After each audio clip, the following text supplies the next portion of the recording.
Hello friends, I am Professor Sushant Mohite, working as the Head of Electrical Department from Praveen Patil College of Diploma Engineering and Technology.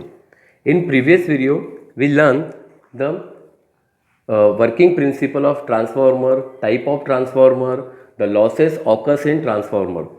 Now we start what is the need of energy conservation in transformer and how it's achieved.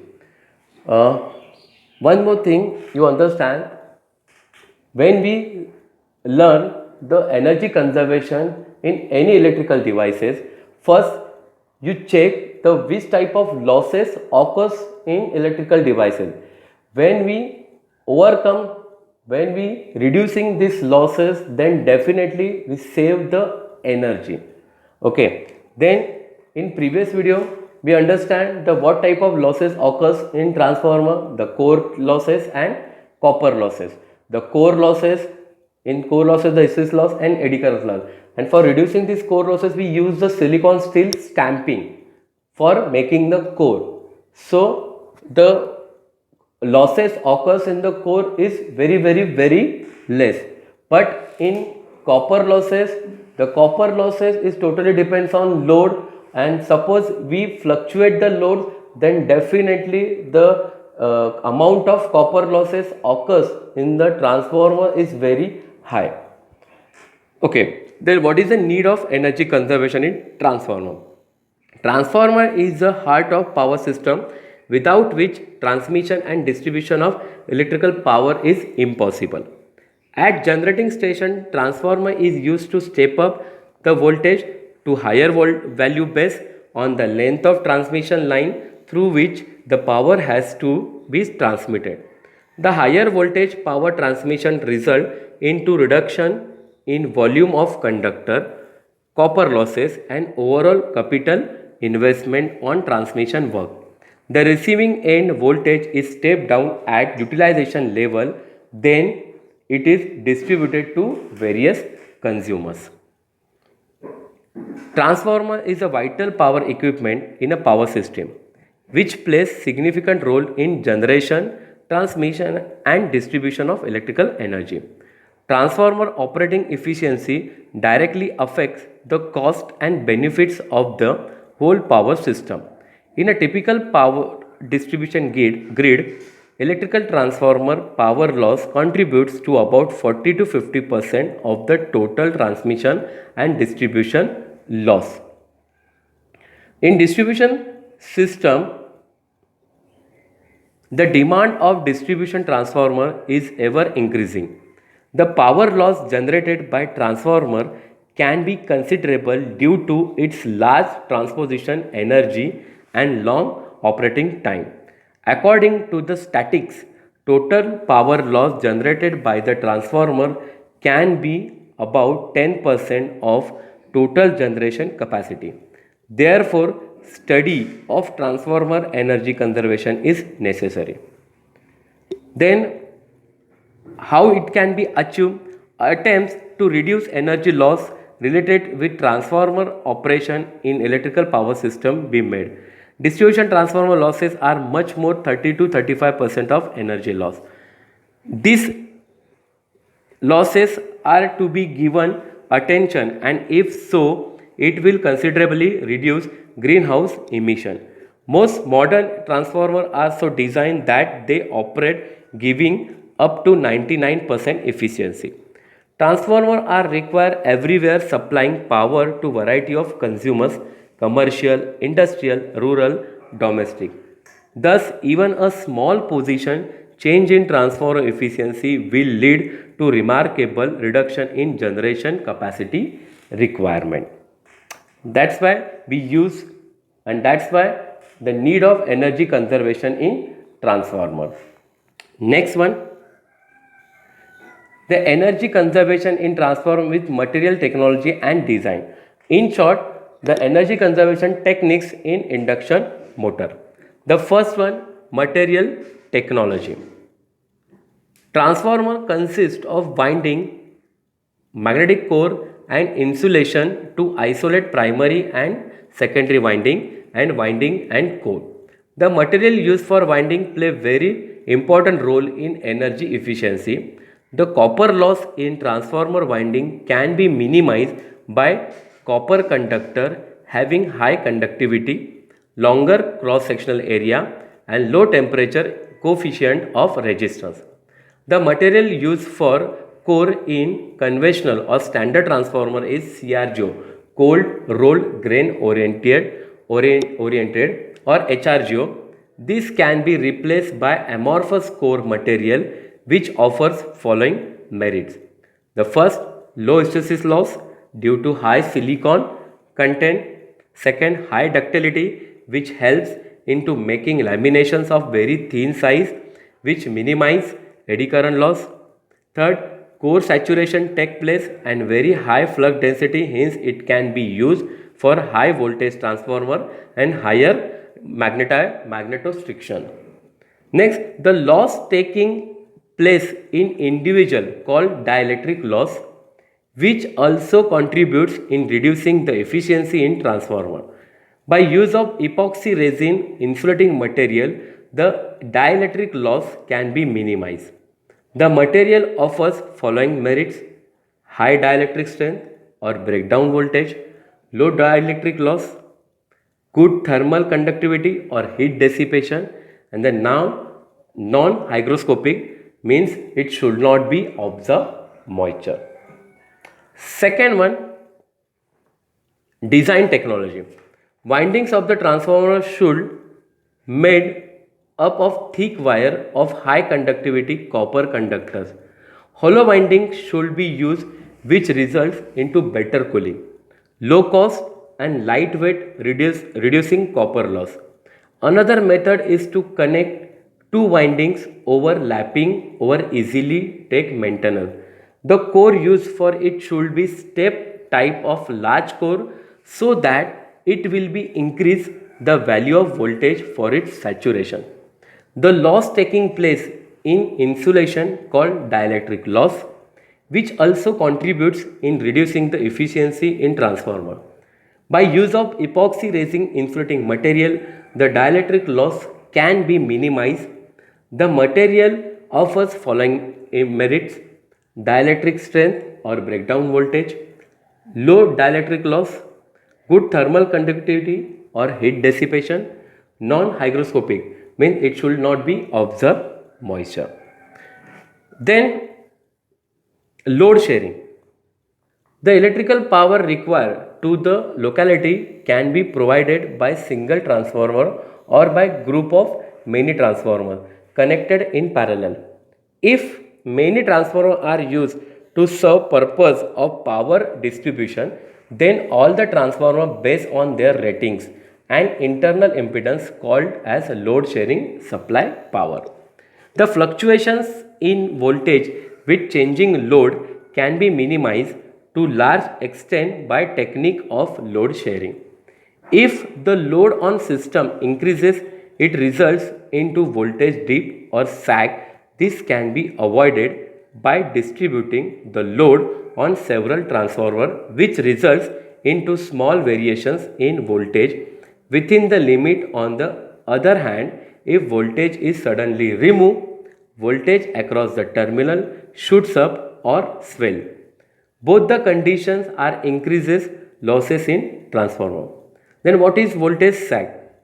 The terminal voltage is less than the rated voltage, which cause increase in current, which further increase the copper loss. And the what is voltage swell? The terminal voltage is more than rated voltage, which cause iron loss in line increases. From the above discussion, it can be conclude that the voltage sag and voltage swell the decreases in the efficiency of transformer. Hence, by maintaining rated or constant voltage across transformer, terminal energy conservation can be achieved. The following are the benefits if load sharing: less voltage fluctuation, avoidance of overloading, increase the reliability, system operates under stability, high efficiency.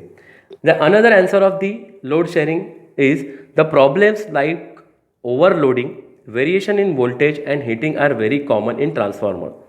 It takes a lot of time for its repairing and maintenance, and also involves high cost. Load shedding protects the transformer under overload condition. Due to overload, the efficiency drops and the secondary winding get overheated or it may burn because of excess heat. So the transformer can protect it by reducing extra load. This can be done by operating another transformer in parallel with the main transformer. When the loads on transformer are constant, the total active power loss and reactive power consumption of transformer will be changed with the variations of load distribution between the transformer. Therefore, the transformer total active power loss and reactive power consumption can be received to minimize values according to economic dispatch of loads between transformer so as to achieve transformer energy conservation. Then the next technique for energy conservation in transformer is the parallel operation.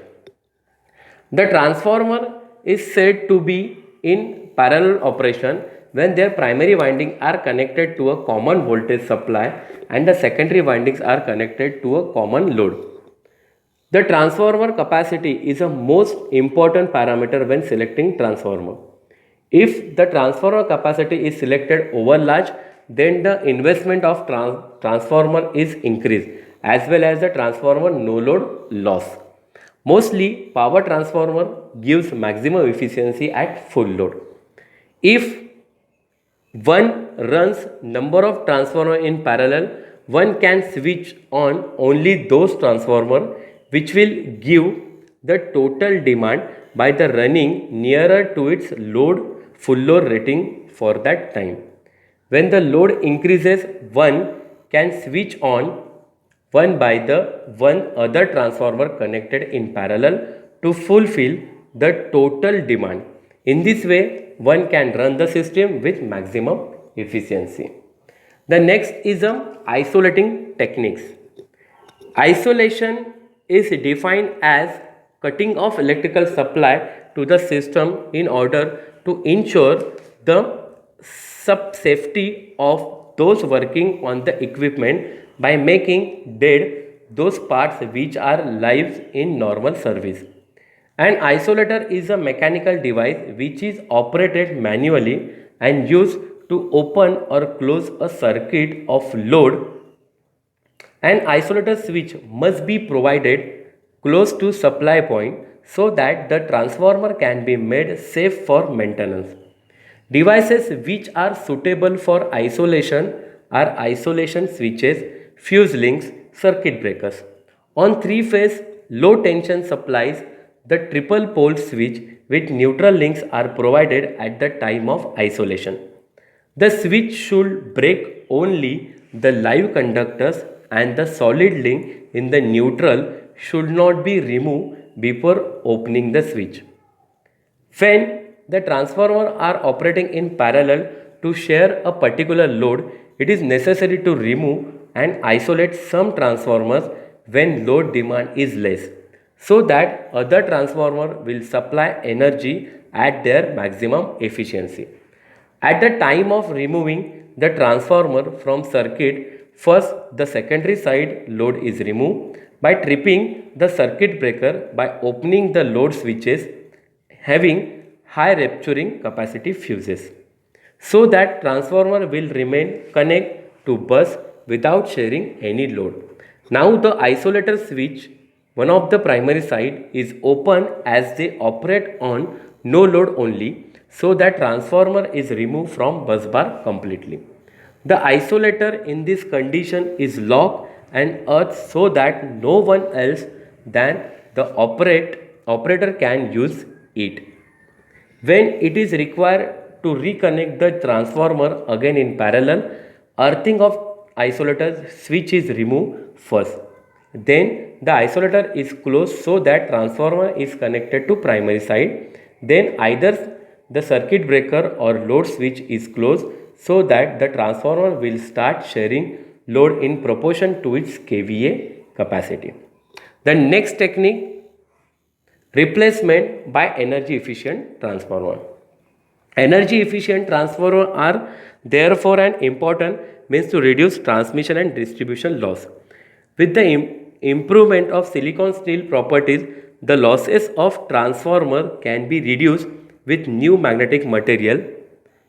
It is possible to achieve even higher efficiency. The amorphous metal transformer is a modern example of energy efficient transformer. In next video we learn what is amorphous metal transformer. An energy efficient transformer is very appealing, giving its non-stop operation and 25 years service life. These savings translate into reductions in peak loading, lower electricity bills, and greater reliability of supply. Payback periods vary with the equipment and electricity cost and can be as short as 1 year or as long as 6 years or more. A transformer can be made more energy efficient by improving the material of construction. The example, better quality core steel or winding material, and by modifying the geometric configuration of the core and winding assemblies. Making a transformer more energy efficient, that is, reducing electrical losses, is often a trade off between more expensive, lower loss material and design, and the value a customer attach to those losses. For a given efficiency level, the no load and load losses are generally inversely related. The reducing one usually increase the other. By using energy efficient transformers, efficiency improves from 95% to 97%. By using amorphous transformer, efficiency improves from 97 to 98.5%. Amorphous transformer means the energy efficient transformer. By using epoxy resin cast or encapsulated dry type transformer, efficiency improves from 93% to 97%. Then next technique, important technique is the maintenance. The maintenance is a vital part of loss control activities. Periodic maintenance of a transformer monitors the deterioration and detects or predicts insulation, equipment and system flaws. Periodic maintenance reduces the frequency of loss, being transformer, static machines without any moving and turning parts. They are very reliable. They are very reliable machines, and if maintained properly can last for 40 years or more. Transformers are frequently overloaded and allowed to operate well beyond its capacity. Other causes of deterioration may be load changes, circuit changes, improperly selected protective device and changing voltage condition. Scheduling of a regular periodic maintenance program may minimize the risk of equipment failure and the resulting problem of that failure, the detection of latent faults and the first step of troubleshooting, which will in turn achieve the energy efficiency. These are the techniques we use in energy conservation of transformer. Parallel operation, then isolating techniques, we also check this.